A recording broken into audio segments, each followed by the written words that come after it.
महाराज जी, बचपन से ही मेरा लक्ष्य भगवत प्राप्ति और भगवत प्राप्त संतों को गुरु बनाने की जिज्ञासा थी। भगवान श्री कृष्ण का भजन करूं। बचपन में मुझे वैराग्य हो गया और यही धुन लगी कि मुझे संन्यास लेना। पिताजी नहीं रहे, माताजी ने आशीर्वाद नहीं दिया।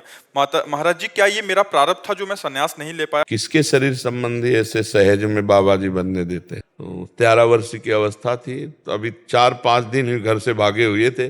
पिताजी आए, खड़ी की साइकिल और डंडा साथ में, फिर हिम्मत किया कि चाहे मार डालें, ना उठेंगे ना जवाब देंगे। और जब नजदीक आए वो, खड़े हो। तो हम कुछ नहीं बोले, चुपचाप ऐसे बैठे। बोले हम प्यार से कह रहे हैं, खड़े हो जाओ, हमारे प्रश्नों का उत्तर दो। तो खड़े हो गए। तो उन्होंने कहा चलो बैठो गाड़ी पे, घर चलो। हम कहा नहीं, और रोने लगे। हम कहा हमें भगवान चाहिए।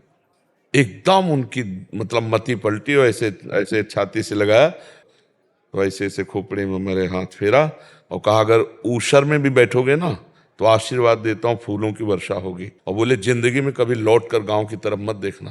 पर एक बात जिंदगी में अगर हमें सुनने को मिली कि किसी माँ बहन की तरफ देखा है कि तुम्हें इतनी बात समझ लो, तो हम कहा जिंदगी में ये बात आपको कभी सुनने को नहीं मिलेगी। भगवान की कृपा से, उनके आशीर्वाद से ये मोहरा टला। अब दूसरा मोहरा माँ का, जो माता जी को, तो हम फिर भगवान से प्रार्थना की कि हे भगवान, माँ से बात करने की हमें सामर्थ्य दो, क्योंकि उसके आंखों के आंसुओं के सामने, और वो कोई प्रवचन थोड़ी होते हैं, वो तो हृदय की मार होती है ना। अब जो ही आए सो दौड़ के ऐसे, हम कहा बैठो अम्मा, बैठे। हम कहा आप हमें ये बताओ जिस मार्ग में हम जा रहे हैं क्या गलत है? बोले कभी नहीं गलत है, रात दिन भजन करना, पर जब तक हम जीवित रहें हमारे सामने घर में रहो और तुम भजन करो, केवल भजन करो। हम कहा अम्मा ऐसा नहीं होता। हम कहा भैया हम भगवान के मार्ग में, आप दोबारा कभी हमारे सामने मत आइएगा।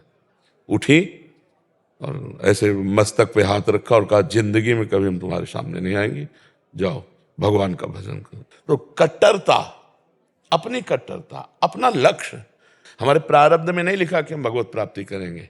मनुष्य जन्म भगवत प्राप्ति के उद्योग के द्वारा, प्रयत्न के द्वारा होती है। पूरा जीवन जवानी गंगा के किनारे कष्टप्रद, बस गंगा के किनारे को, क्योंकि गांव गली में जा नहीं सकते। 13 से 55 वर्ष की आयु का यात्रा हो गई, भगवान निपटा दे। अब किडनी फेल है, अब जब 3 दिन भगवान रखे। आप कट्टरता से चूक गए, इसलिए गृहस्थी में चले गए। प्रारब्ध इसमें जोर नहीं कसता, इसमें पुरुषार्थ काम करता है।